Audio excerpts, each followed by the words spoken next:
Un trip sous acide, une représentation réaliste de l'espace, une fin incompréhensible, c'est ce que pas mal de gens au final retiennent de 2001 l'Odyssée de l'espace. Mais ce chef-d'œuvre n'aurait pas été possible sans la rencontre entre le big boss du cinéma moderne et l'un des meilleurs auteurs de SF du XXe siècle. Focus sur les secrets d'une œuvre qui reste inégalée à ce jour.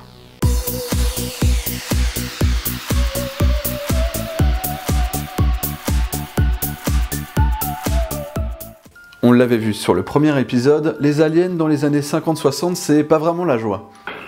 How could you expect to survive better than we? We invaded these neighboring planets. Les fans de Jules Verne, de Ray Bradbury ou des comic pop attendent encore le film qui leur explosera les mirettes.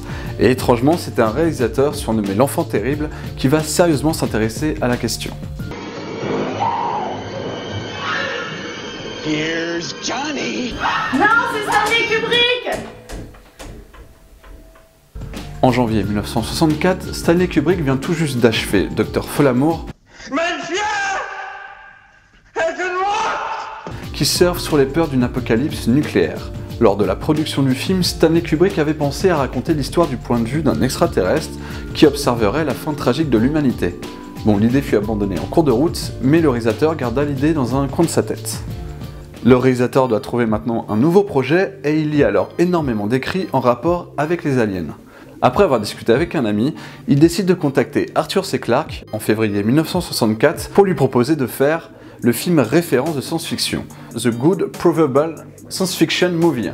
Excusez-moi pour l'anglais. Dans sa lettre, il décrit d'ailleurs déjà les idées du film comme la découverte d'une vie extraterrestre ou l'utilisation d'une sonde spatiale. Nom de Zeus. Arthur C. Clarke est un auteur anglais qui a publié ses premiers romans et nouvelles dès 1950. Il est obsédé par un point, la rencontre des humains avec les aliens, et il est surtout connu pour ses connaissances techniques et technologiques dont il se sert dans ses histoires. D'ailleurs, en 1945, il publie un article expliquant l'orbite des satellites qui est toujours d'actualité aujourd'hui.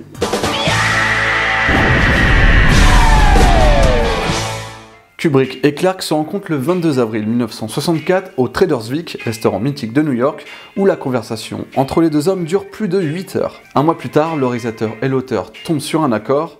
Kubrick va acheter 6 nouvelles à Arthur C. Clarke, qui serviront en gros à la base du film. Au final, seule l'une des nouvelles sera choisie pour le gros du film, la Sentinelle. Dans toutes les cultures tribales, chaque village avait une sentinelle. Cette sentinelle était choisie en fonction de ses particularités génétiques. Il est le seul, il est unique.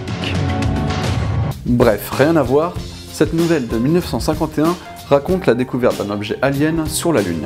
Le héros de cette histoire pense que cet objet est une vigie qui préviendrait ses créateurs que les humains ont dépassé un certain stade de son évolution. Kubrick et Clarke tiennent ici l'idée principale de leur film, une épopée, une odyssée, à terme pour rejoindre l'inconnu. Mais qu'est-ce qu'un film? C'est un film qui a été pensé comme un livre, et inversement. Mais Kubrick ne voulait pas tomber dans les travers des films des années 50, et décida donc de ne pas montrer les aliens, mais plutôt de les représenter par un objet de leur création, le monolithe. Et dans leur exploration, les humains seront confrontés à un objet de leur création, un robot intelligent, HAL, qui est d'ailleurs représenté à la fin par des petits monolithes blancs, la boucle est bouclée.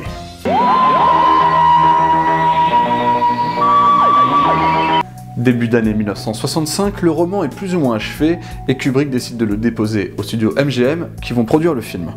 Mais Kubrick n'aura de cesse alors de vouloir réécrire à chaque fois le scénario. Le budget du film passera d'ailleurs de 6 millions de dollars à plus de 10 millions de dollars. Le tournage du film commence à l'été 1965.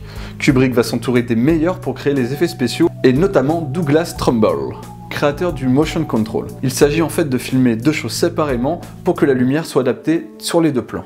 Par exemple, ici vous avez un astronef avec une forte lumière et un ciel étoilé juste derrière qui est très sombre. Pour créer cet effet spécial, il doit donc tourner les deux séparément, puis ensuite coordonner les mouvements à base de chronomètres, toute une machinerie un peu compliquée.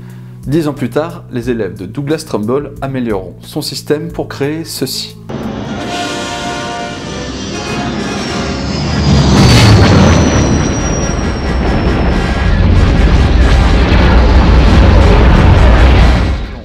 Pour les plans du vaisseau, Kubrick est complètement fou et crée une véritable centrifugeuse à plus de 750 000 $. Dans cette scène par exemple, les comédiens ont la tête à l'envers, les plateaux sont même fixés sur la table. Kubrick obtiendra l'Oscar des effets spéciaux pour le film, mais ce sera le seul de sa carrière. Le film sortira en 1968, 4 ans après la rencontre de Stanley Kubrick et Arthur C. Clarke. Bon, pour ceux qui n'ont pas vu le film, ça va spoiler grave, on va essayer de résumer tout ça en...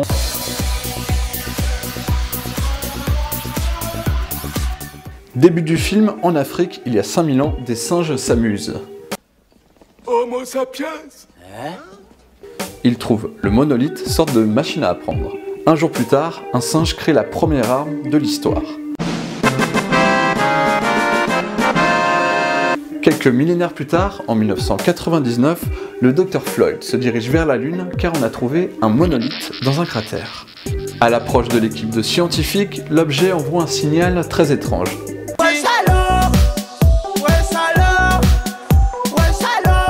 Non, plutôt celle-ci d'ailleurs.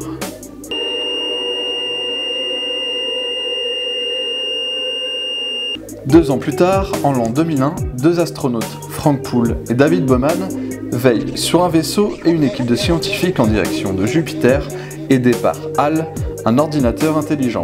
Celui-ci pète un câble, tue Poole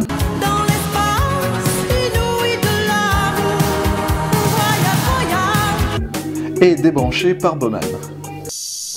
Clair de la lune, mon ami Pierrot. Car HAL a été programmé pour cacher le vrai but de la mission, aller à la rencontre d'un autre monolithe qui tourne autour de Jupiter, le destinataire du signal sur la Lune. Bowman prend son vaisseau, rentre dans le monolithe, fait un véritable bad trip.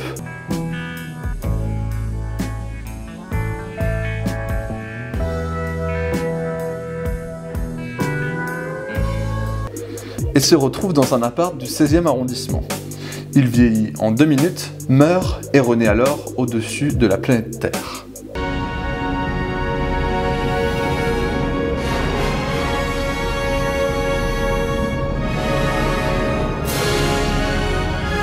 Bon, on en est où là du chrono ?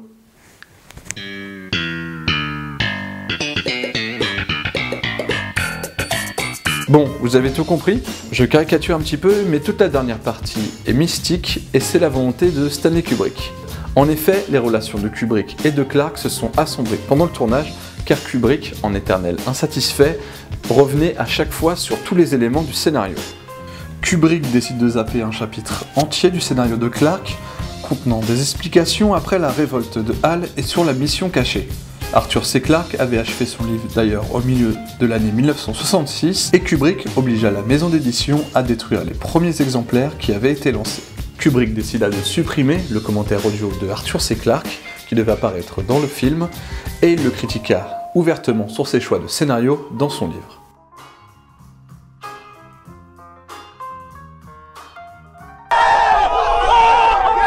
Une situation qui va s'amplifier après la sortie du film en avril 1968, après plus de 2 ans de post-production. Kubrick a décidé de faire de son film une expérience visuelle, un ressenti. Pourtant, le livre d'Arthur C. Clarke sort quelques mois plus tard et apporte des réponses, là où en 2h19 de film, il n'y avait que quelques dialogues. Le trip psychédélique dans le film sert à Kubrick pour montrer des choses qui nous dépassent. Clarke, lui, décide de tout décrire, c'est-à-dire que Bowman est confronté à différentes ruines, vaisseaux laissés par plusieurs civilisations. L'appartement victorien, dans le film, sert à nous mettre face à une situation étrange, car familière, mais oppressante.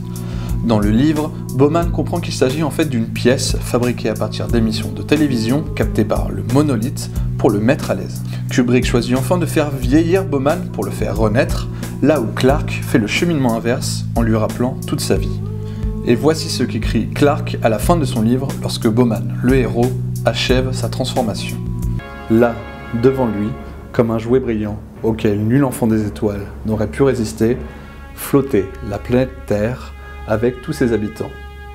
L'enfant attendit, ordonnant ses pensées, avec tous ses pouvoirs encore inutilisés. Il était maintenant maître du monde et il n'était pas très sûr de ce qu'il allait faire ensuite. Mais il lui viendrait bien une idée.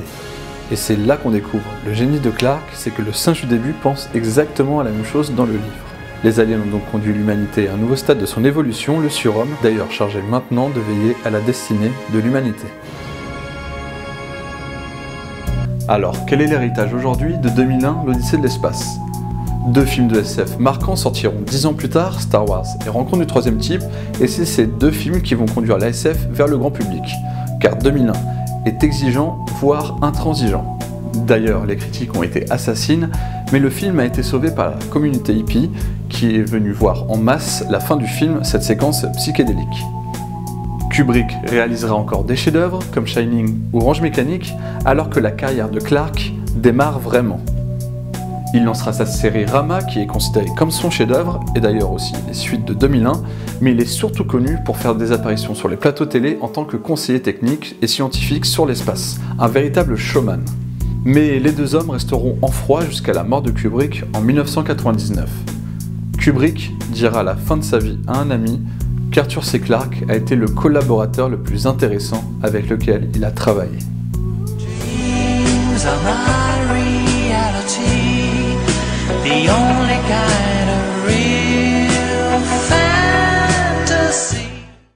Et en 2014, Steven Soderbergh, qui est notamment connu pour Sexe, mensonges et vidéos, veut en quelque sorte participer à l'édifice.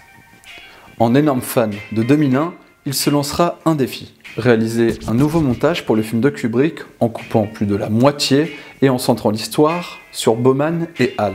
En quelque sorte, une 3e version de 2001 l'Odyssée de l'espace. Mais où peut-on le trouver, me direz-vous ?